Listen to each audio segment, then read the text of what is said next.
When my sister sent a stranger into our home, it transformed our lives forever. A journey of unexpected friendship and growth.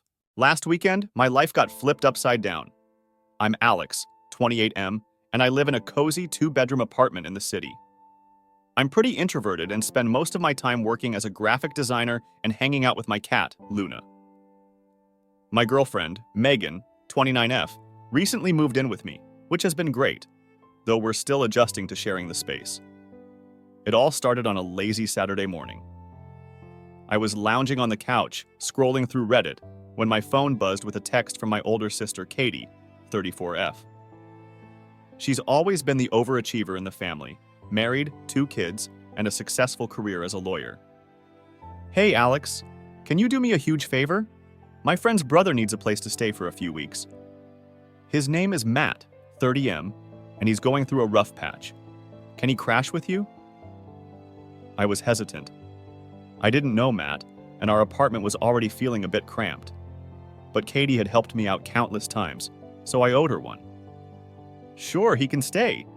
Just let me know when he's coming." An hour later, there was a knock at the door. I opened it to find Matt standing there, looking disheveled and carrying a duffel bag.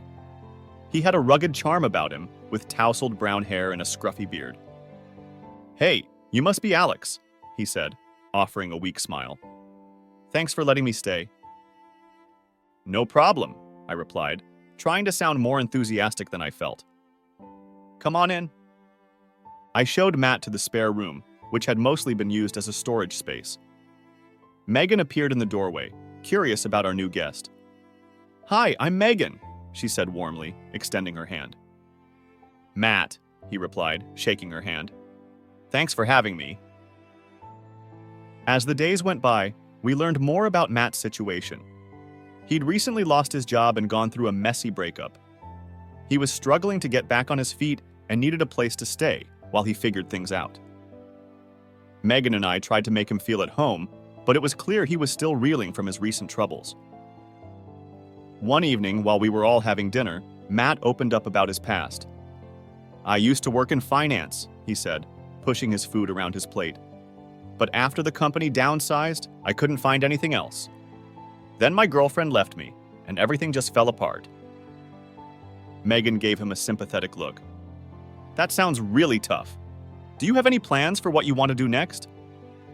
"I'm not sure," Matt admitted. "I just need to find some stability first." We tried to be as supportive as possible, but it wasn't easy. Matt's presence started to strain our relationship. Megan and I had less alone time, and the apartment felt cramped. Luna, our cat, was also having a hard time adjusting to the new dynamic. She would hiss and hide whenever Matt was around. One particularly stressful evening, Megan and I had a heated argument about the situation. "Alex, I know you want to help your sister, but this is really affecting us," Megan said, frustration evident in her voice. "I know, but what am I supposed to do? Kick him out?" I shot back, feeling torn between my loyalty to my sister and my need to keep peace in our home. Our argument ended in an uneasy silence, with both of us retreating to different corners of the apartment. Matt, who had overheard the whole thing, looked guilty and more withdrawn than ever. The next day, I found a note from Matt on the kitchen counter. It read, "I'm sorry for causing trouble. I'll find somewhere else to stay." I felt a pang of guilt. Despite the tension, I didn't want Matt to feel unwelcome.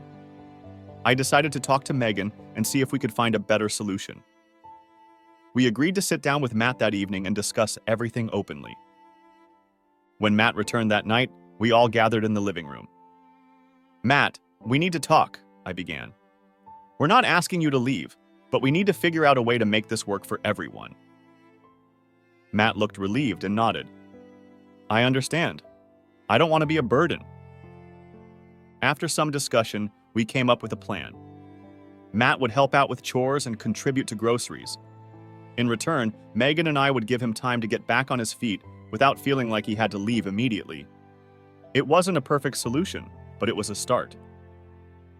Little did we know, this arrangement would lead to unexpected bonds and challenges that none of us saw coming. Update 1. a turning point. So, it's been a couple of weeks since we had that talk with Matt, and things have been surprisingly smooth. Matt has really stepped up, helping out around the apartment and even finding a part-time job at a local coffee shop. It's been a relief to see him slowly getting back on his feet. One evening, after a particularly long day at work, I came home to find Matt and Megan in the kitchen, laughing and cooking dinner together. It was a welcome sight.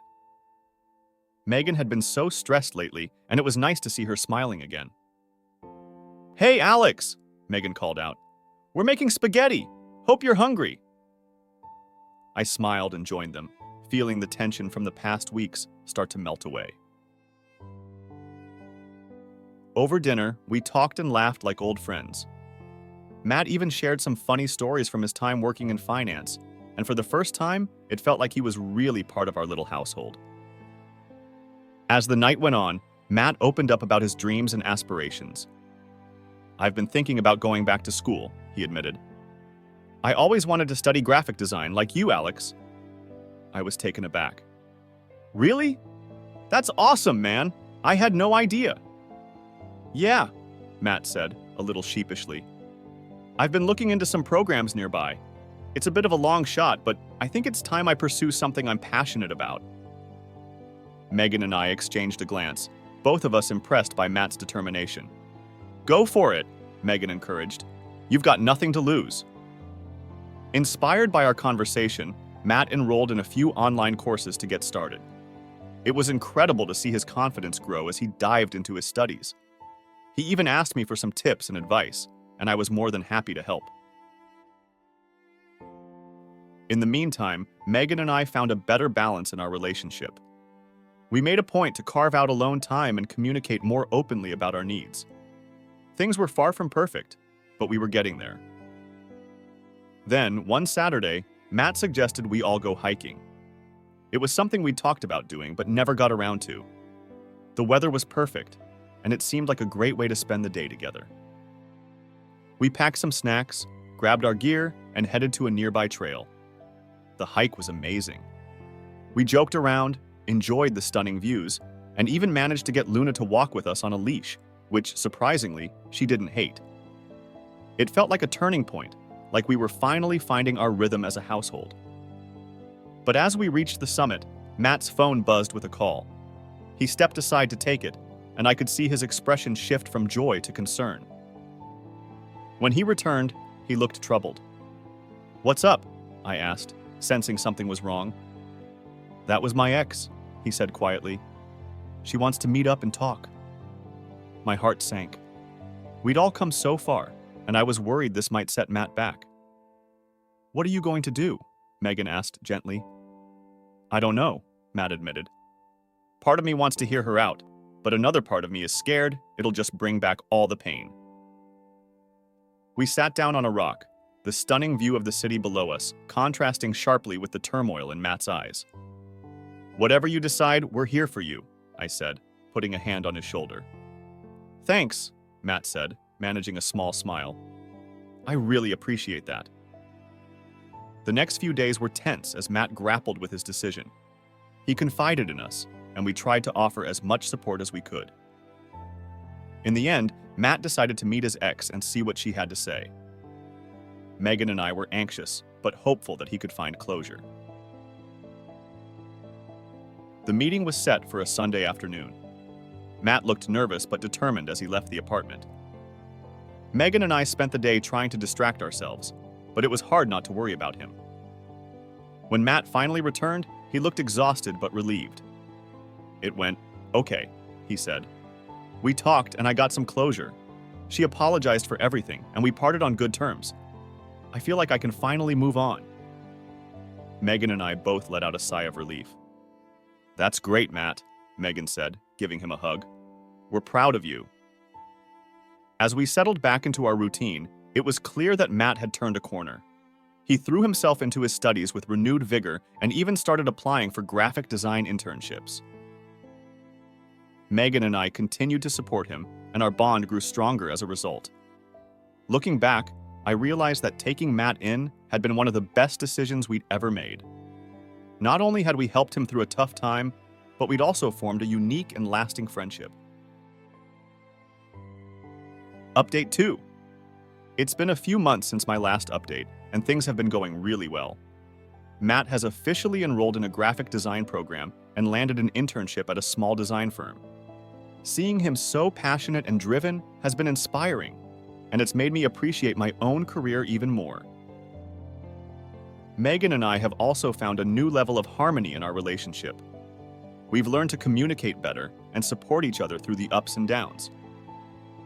Taking in Matt turned out to be a blessing in disguise, bringing us closer together and helping us grow as individuals.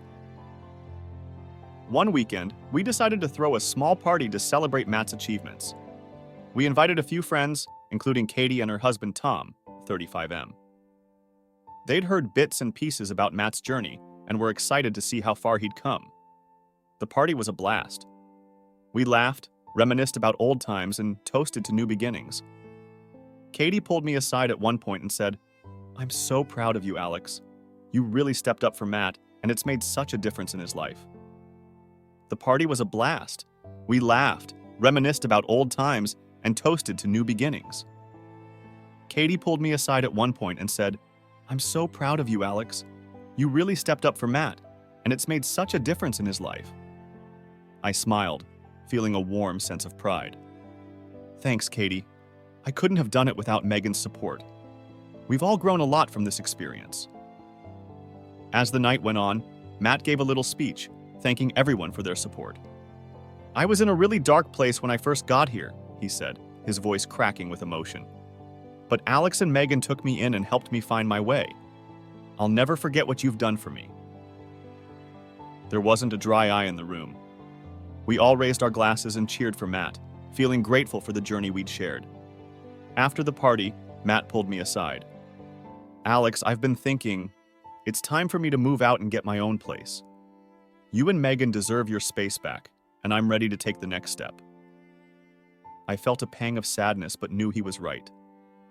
"We're going to miss having you around, but I'm proud of you, Matt. You're going to do great."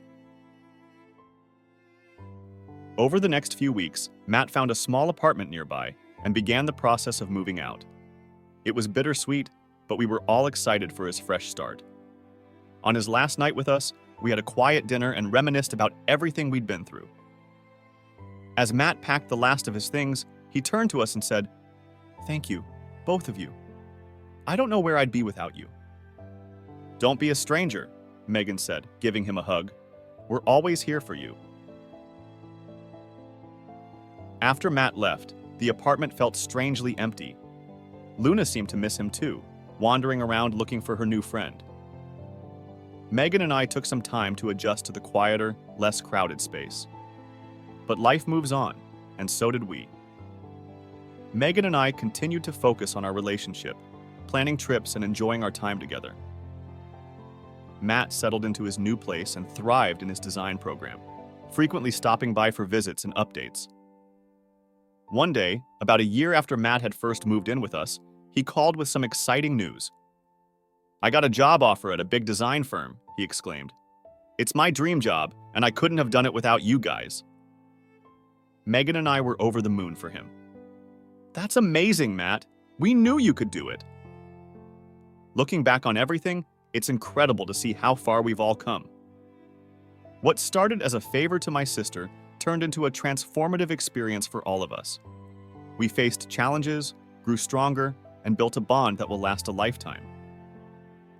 Life has a funny way of throwing unexpected curveballs, but sometimes those curveballs turn out to be the best things that ever happened to us.